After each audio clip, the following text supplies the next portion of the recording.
should stop getting drunk every day, Clay. This is ridiculous. Ridiculous. Fix the junk we got. So if you remember right from the last episode, we're not buying the Jeep. Well, here's some of the reasons why. Well, initially I didn't want to buy the Jeep because there's a lot of things that could be going on inside the engine. We could have collapsed lifters, we could have bad tensioners, we could have a bad rocker, and sometimes it's hard to discern which one. We could also have a timing problem. So what could be going on inside that engine to make that noise is the bearings could be worn out in the balance shaft above the center shaft, or the bearings inside this center shaft. And this sounds identical to the noise that's coming out of this engine. That noise to sound like it's coming from the center because that's walking. Okay, so if you folks remember from the last episode about the 2012 Jeep Liberty, well, the guy ended up texting me back. I spent the whole day worrying about it, losing sleep, told me I could come over and get it for $3,500. Problem is, Ray doesn't even know about this, so we might have big issues. So here was the issue. My buddy Kelly, he was out of town, so I couldn't get any money from him that day. And I had to go to the bank and draw out every dime that I had. Plus, I ended up having to borrow $60 from my son, the great producer of this show. And not to mention, Patty Ray don't even know. I had to pull out all the stops on this one, pull money out of drawers, socks, everything that I possibly could. And I ended up with $30 extra for some gas. We're going to go over and buy this Jeep, find out what's wrong with it, and see how much we can flip it for. Well, let's see what $3,500 buys you with super inflation.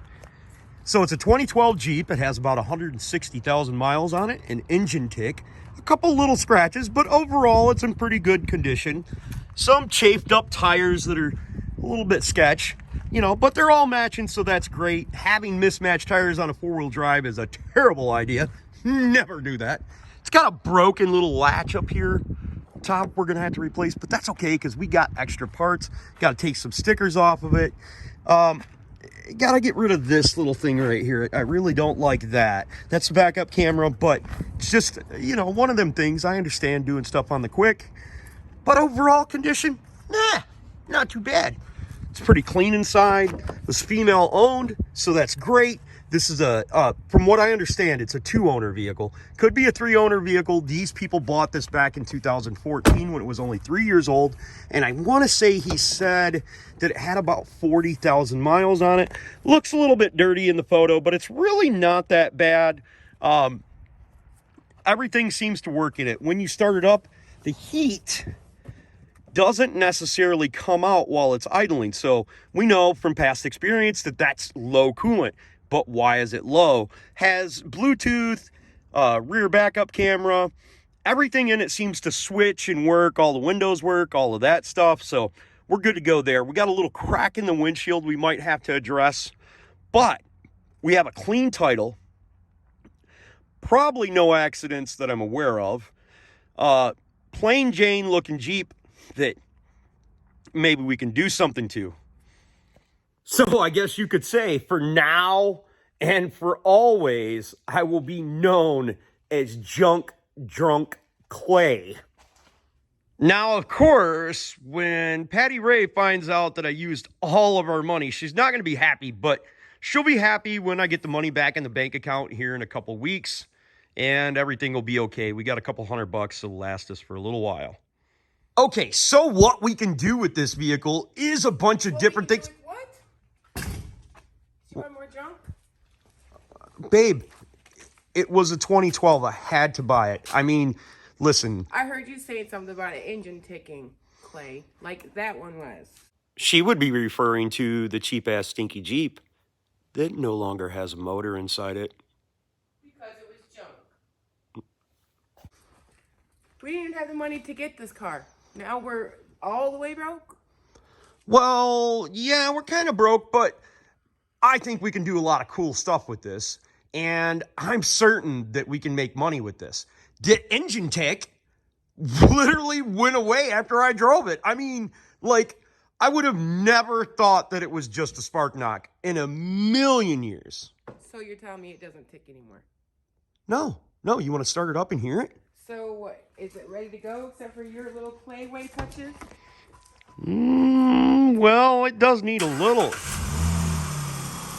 It does sound darn good. Now, it was crazy. I put on about 200 miles on it since I bought it. And after that time, that tick started going away just by simply changing the oil, putting a different filter on it that didn't leak down, and it's good to go. And the great thing is I can stand by this stuff anyways. Whenever I sell this thing, people will be really confident because they know if something happens, I'm going to take care of them and treat them right. I mean, it does still have like a heating problem. Like when it sits in idles, it's not very warm. So we've got that. There's a broken thing on the back of it.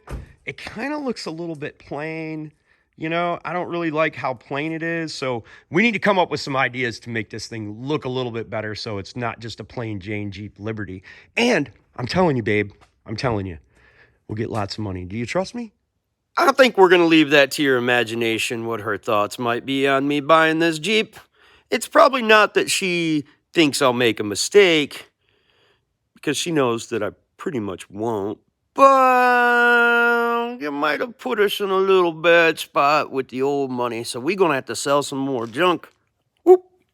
I.e. toolbox back there.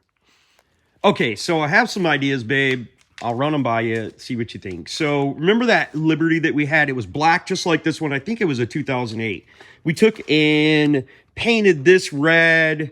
We painted these louvers over here red. We painted the red line. You know, we took the red and painted all the raised letters red and stuff like that. I think we could do that. That'll take away from its just simple looking. We got to replace these hinges so we could paint that red. We don't want to do too much. We don't want to go crazy. We can relocate that camera right there. The mechanicals, they're super simple. We got all the parts outside. So we could do this. And what do you think? I mean, maybe we could even paint that red. What do you think about that? Too much or that? No, that's too much. Maybe we could black out the letters or something like that. That would look kind of cool. Maybe black out the wheels. We got that other set of wheels down there. So, you know, I mean, there's a lot of promise on this Jeep. Of course, we got the mechanicals to do, which we'll do. But, you know, I think this thing will look pretty cool. So I think once we get these mechanicals sorted out and start doing a little bit of prep work on the outside of this Jeep, it's going to be pretty neat. We're going to change all the fluids in the front and the rear diff. Make sure we don't have bad wheel bearings and stuff like that. But if you folks want to see us do something on the show that's, you know, related to one of these Jeeps, I buy and sell these things probably 2 or 3 times a year. So we might be able to do it. If you want to see us do something particular to this particular Jeep, maybe cosmetically speaking, let us know. We don't have the time to put in turbos and stuff like that, disassemble the engine. We got to get that money back pretty soon. Remember, if anyone else can do it, I promise you, you can do it too. Don't be the next to them. Be the absolute very first to you. God bless you, folks. Have the best of days.